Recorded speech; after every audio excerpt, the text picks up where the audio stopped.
Prezados irmãos, estamos aqui para transmitir a mensagem do Senhor nesse domingo de Páscoa, um domingo muito especial, quando nós vamos relembrar primeiramente o sacrifício de Cristo, a sua morte de cruz, mas principalmente, sobretudo, a sua ressurreição, que aconteceu no primeiro dia da semana. E antes de lermos a palavra de Deus no Evangelho de João, nós queríamos dizer que os 4 evangelhos, João é o que diferencia dos outros 3. Os outros 3 são chamados de evangelhos sinóticos, Mateus, Marcos e Lucas, exatamente porque há uma certa semelhança entre eles, entre as narrativas contadas pelos evangelistas. O evangelho de João é um evangelho diferente. João ele foi considerado um dos discípulos mais próximos de Jesus e ele é também visto como o discípulo do amor. João estava mais próximo de Jesus. Ele pôde ver de perto todos os acontecimentos, tudo aquilo que Jesus fazia. Inclusive, João foi um dos discípulos, o único discípulo que ficou ao pé da cruz até a crucificação, juntamente com a sua mãe. O Evangelho de João trata os milagres de Jesus não como milagres, mas como sinais. E o texto que nós vamos ler é um texto que vai tratar exatamente isso. No capítulo 3, nós vemos a narrativa do encontro de Jesus com Nicodemos, quando Nicodemos observa os milagres que Jesus fazia, e então Nicodemos diz: ninguém pode ver estes sinais que tu fazes se Deus não for com ele. Depois vem o encontro de Jesus com a mulher samaritana, quando Jesus fala com a mulher assim: olha, aquele que toma dessa água tornará a ter sede, mas aquele que toma da água que eu der nunca mais terá sede, porque a água que eu der jorrará do seu interior rios de águas vivas. No capítulo 4, a partir do versículo 43, fala de Jesus curando o filho de um régulo, de um homem importante. E ali, naquela ocasião, Jesus pôde dizer o seguinte para aquelas pessoas. No capítulo 4, versículo 48. Se não virdes sinais e milagres, não crereis. E Jesus curou o filho desse homem. No capítulo 5 fala de Jesus curando um homem que havia 38 anos ali junto ao tanque de Betesda, e então aquele homem foi curado pelo Senhor Jesus ali. E no capítulo 6 começa narrando a multiplicação dos pães, uma história bastante conhecida por todos nós. E aí nós vamos ler no capítulo 6, então, o texto que servirá de reflexão para esse domingo de Páscoa. A partir do versículo 30 do capítulo 6, diz assim: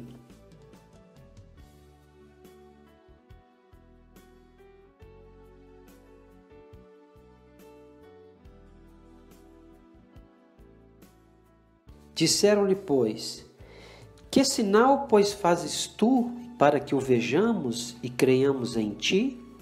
Que operas tu? Nossos pais comeram o maná no deserto, como está escrito, deu-lhes a comer o pão do céu.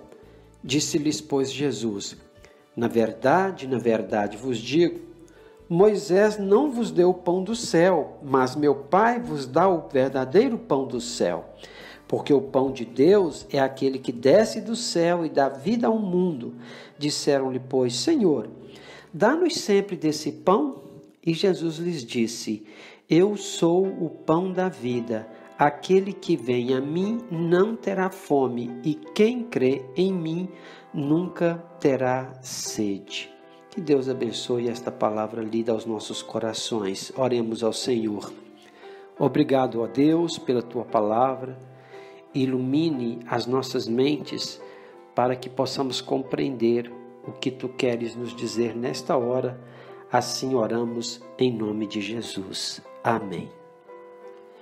Estas palavras, meus irmãos, elas foram ditas depois que Jesus realizou a multiplicação dos pães.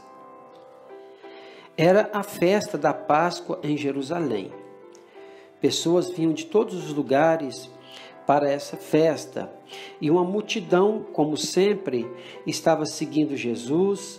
Jesus estava iniciando, aliás, ele estava aproximadamente no 2º ano do seu ministério, provavelmente com 32 anos. Essa seria a penúltima Páscoa dele. Na próxima Páscoa, ou seja, no ano seguinte, ele já seria crucificado. Mas até então, essa multidão queria declarar o rei, porque achavam que ele era o profeta prometido no Antigo Testamento. No capítulo 6, versículo 14, diz assim: vendo, pois, aqueles homens o milagre que Jesus tinha feito, ou seja, o milagre da multiplicação dos pães, eles diziam: este é verdadeiramente o profeta que devia vir ao mundo. E o versículo 15 diz: sabendo, pois, Jesus que haviam de vir arrebatá-lo para o fazerem rei, tornou a retirar-se ele só para o monte. O povo de Israel nessa época vivia sob o domínio romano. Havia muitos impostos, muitas opressões eles sofriam pelo governo romano. Então, quando Jesus apareceu fazendo esses milagres, o povo logo quis declará-lo como rei de Israel. E por isso ele se retirou, porque o reinado que o trono que ele queria ocupar não era um trono político, era um trono espiritual. Jesus queria, na verdade, fundar o seu governo, mas não na política, mas um governo espiritual no coração de cada ser humano. E depois de todos os milagres que Jesus já havia feito e que eles queriam declará-lo como rei por causa desses milagres, no versículo 30 vai dizer novamente: que sinal, pois, fazes tu para que o vejamos e creiamos em ti? Que operas tu? Eles queriam mais milagres. Tipo assim, olha, esses milagres que aconteceram são poucos, nós queremos mais milagres ainda. Que sinais fazes tu para que o vejamos e creiamos em ti? Eles fazem essa pergunta para Jesus. As pessoas seguiam a Jesus, uma grande parte da multidão, para receber de Jesus algum benefício, alguma bênção material, algum alimento. No caso aqui, as pessoas seguiam a Jesus porque Jesus podia alimentá-las, e elas viviam um momento de muita opressão e de muita carência, uma dificuldade muito grande. Jesus vai tentando explicar para elas, no versículo 27 de João capítulo 6, trabalhai não pela comida que perece, mas pela comida que permanece, para a vida eterna, a qual o Filho do Homem vos dará, porque a este o Pai Deus o selou. E depois que as pessoas perguntaram para Jesus: que sinal, pois, fazes tu para que o vejamos e creiamos em ti? Jesus, então, ele começa a dizer o seguinte no versículo 32, na verdade vos digo, Moisés não vos deu o pão do céu, fazendo uma referência ao maná que Deus enviou ao povo de Israel durante a sua peregrinação no deserto. E continua o Senhor Jesus: mas meu Pai vos dá o verdadeiro pão do céu, porque o pão de Deus é aquele que desce do céu e dá vida ao mundo. E então as pessoas disseram: Senhor, dá-nos sempre desse pão.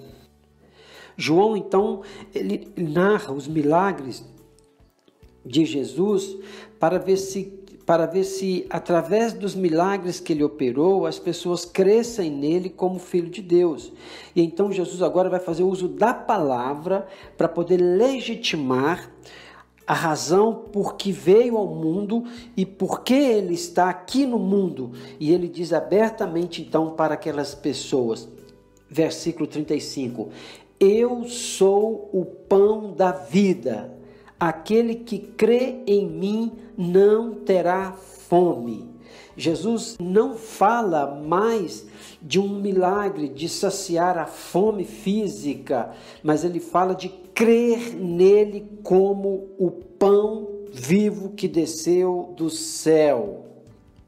Os milagres são importantes, as curas são importantes, a multiplicação do pão é importante, mas muito mais importante do que isso é quem faz esses milagres, quem opera esses sinais.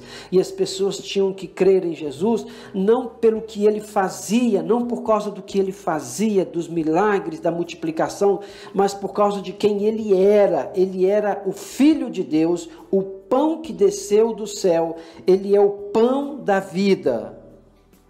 Notem que Jesus ele começa a fazer um paralelo entre os pães da multiplicação e com a vida dele, porque na Páscoa seguinte iria se entregar como o Cordeiro de Deus que tira o pecado do mundo, e por isso agora ele fala dele como o pão da vida. Ele se apresenta como o pão vivo que desceu do céu e um pão que, se alguém dele comesse, nunca mais teria fome. Jesus então está afirmando claramente que aquele que crê tem a vida eterna e de nada mais ele vai precisar nesta vida, porque ele vai se encontrar saciado do Senhor Jesus Cristo.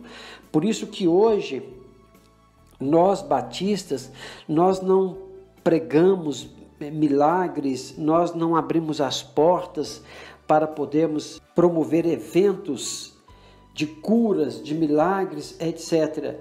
Porque o nosso foco, que é o foco bíblico, é pregar a Jesus como o pão vivo que desceu do céu, pregar Jesus como Filho de Deus, e quem crer em Jesus tem a vida eterna. E eu acredito que é isso que o Senhor Jesus quis dizer para Paulo, quando Paulo orou e pediu um milagre para um problema que ele tinha, para um espinho na carne, e o Senhor Jesus respondeu: Paulo, a minha graça te basta, porque o meu poder se aperfeiçoa na fraqueza. Jesus estava dizendo que aquele que se alimentar dele, por ele e para ele, viveria para sempre. A ideia não é se alimentar do que Jesus dava, mas se alimentar do próprio Jesus, crer em Jesus. Jesus não queria que as pessoas o buscassem por causa do que ele fazia, por causa dos milagres, da multiplicação. Não, Jesus queria que as pessoas o procurassem por causa de quem ele era. Crer em Jesus, então, é a condição indispensável e fundamental para termos como garantida a nossa eternidade no céu com o Senhor Jesus.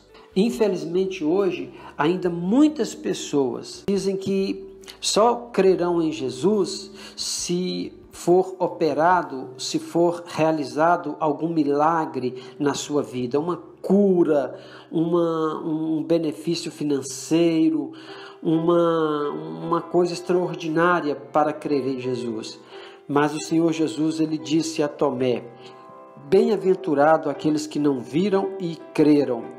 Hoje, para uma pessoa crer em Jesus, ela não pode jamais esperar que aconteça um milagre, uma multiplicação de pães, uma cura miraculosa ou coisa do tipo, porque o maior milagre que Deus quer fazer na sua vida, na vida de cada um de nós, não é, por exemplo, encher a sua despensa, mas é que você creia nele como Senhor e Salvador. O maior milagre que ele pode fazer na sua vida é dar-lhe a vida eterna, é transformar a sua vida, é mudar a sua história, é dar a você uma nova direção. Quem tem Jesus e crê nele como Filho de Deus, como Salvador do mundo, tem tudo, não precisa de mais nada, porque o Senhor, ele é suficiente para nós. É o que o salmista diz no Salmo 23, o Senhor é meu pastor e nada me faltará. Ter Jesus é ter tudo.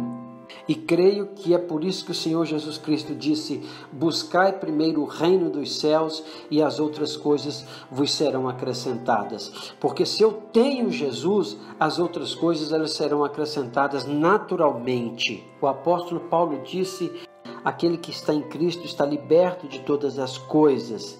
E por isso também ele vai dizer a partir do versículo 18, no capítulo 8, que nada, absolutamente nada, poderá nos separar do amor de Deus que está em Cristo Jesus, nosso Senhor.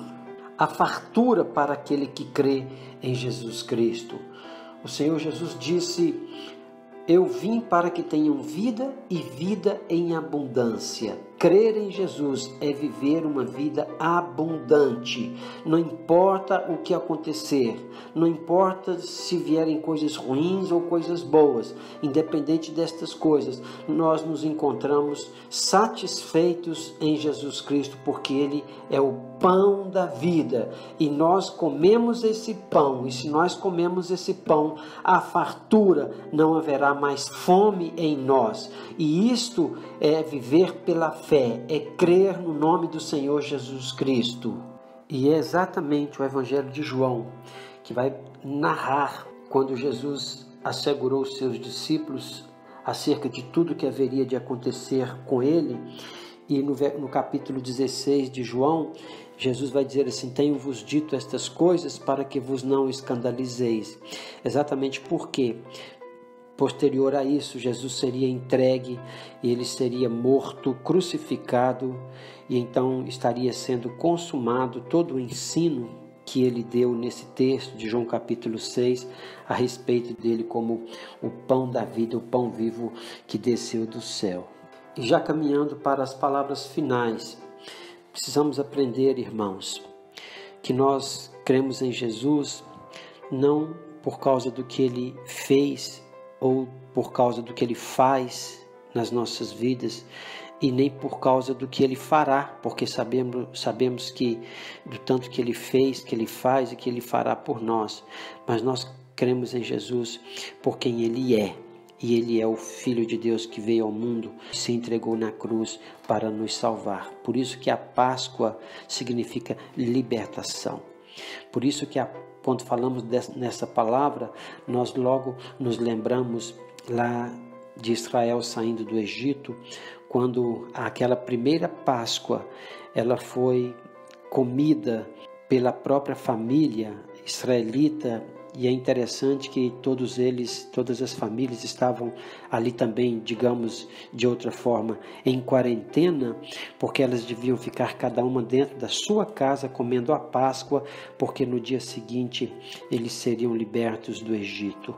E hoje vamos tomar também esse momento que a gente está vivendo, em que todos estamos confinados dentro da nossa própria casa, e vamos, entre aspas, comer a Páscoa do Senhor dentro da nossa própria casa, com os nossos entes queridos, com o nosso cônjuge, os nossos filhos, e lembrarmos de que quando o Senhor Jesus Cristo morreu na cruz, Ele morreu para salvar a humanidade, para nos salvar de uma vez por todas, definitivamente, e nos dar a esperança da glória eterna, nos dar a esperança de um dia estarmos com Ele para sempre no céu. Então vamos lembrar que quando o Senhor Jesus Cristo disse: eu sou o pão da vida, vamos lembrar que Ele fala da sua morte, Ele fala da sua crucificação, Ele fala da sua ressurreição. E por isso os nossos olhos não devem estar embaraçados como estavam os olhos daqueles 2 discípulos no caminho de Emaús, mas que os nossos olhos estejam abertos, atentos a tudo que está acontecendo, e que nada que está acontecendo venha apagar, venha diminuir, venha comprometer a nossa fé em Jesus Cristo. Pelo contrário, que ela venha nos fortalecer para que continuemos no caminho do Senhor, longe e afastados de todas as heresias que a gente às vezes tem ouvido, de todas as coisas ruins que venham com o objetivo de nos iludir, que venham com o objetivo de nos alardear, que venha com o propósito de confundir os ensinos da palavra de Deus, mas que nós, acima de tudo isso, possamos entender e nos convencer de que o apóstolo João está nos assegurando de que crer em Jesus é o objetivo maior de um ser humano.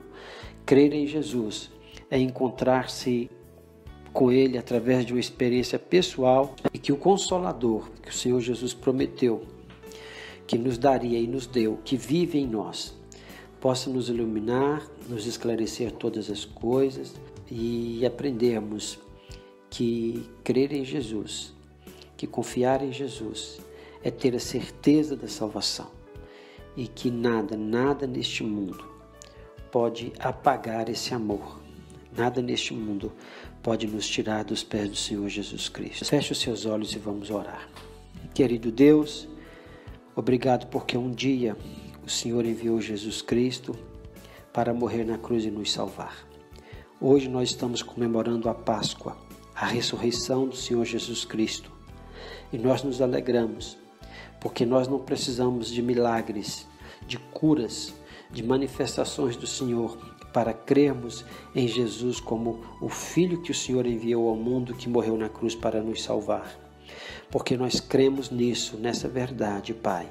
E nós estamos aqui, confessamos que nós buscamos o reino do Senhor em primeiro lugar e temos certeza de que as outras coisas nos são acrescentadas todos os dias, porque o Senhor é o nosso pastor e nada nos faltará. Obrigado por esta hora, obrigado por estarmos aqui mesmo distantes uns dos outros, mas unidos no amor, unidos na graça, unidos no Senhor.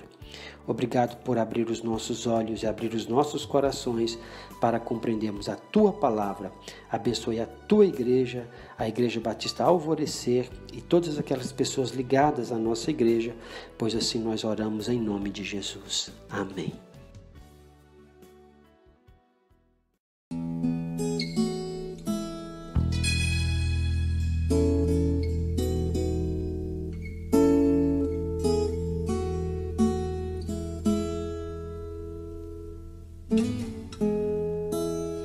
Cristo levou sobre si as nossas dores.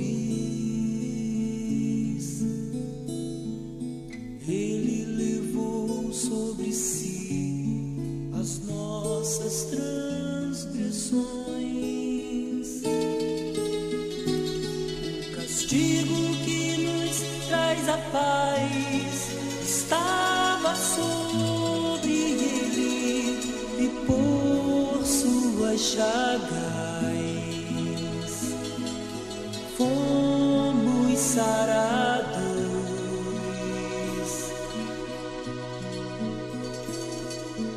Ele tomou sobre si as nossas maldições. Ele sofreu para que tivéssemos perdão. O seu sangue derramou para nos resgatar das trevas e nos lavar de toda iniquidade. Jesus, pão da vida, Jesus, luz do mundo,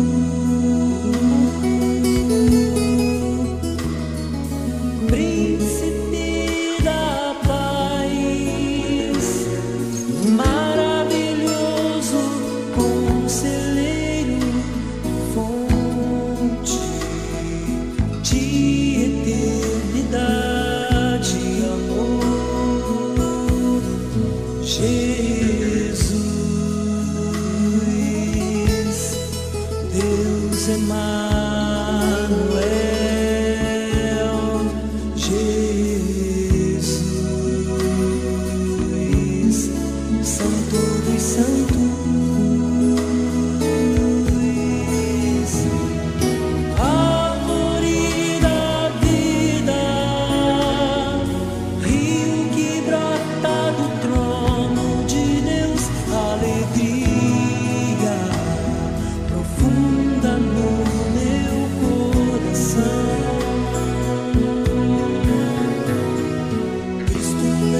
chagas fomos sarados.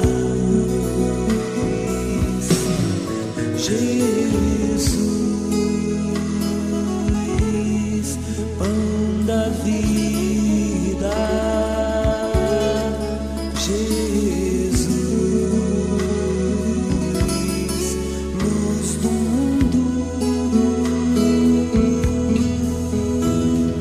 Príncipe da paz, maravilhoso conselheiro, fonte de eternidade e amor.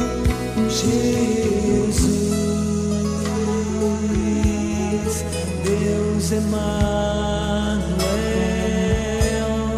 Jesus,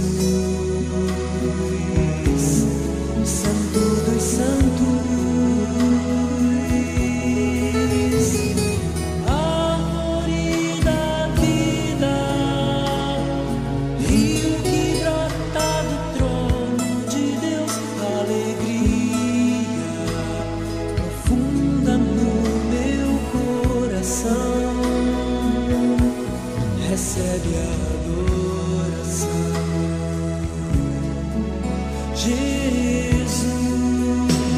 Jesus, és digno de louvor. Ora la maia candale, machere le baia.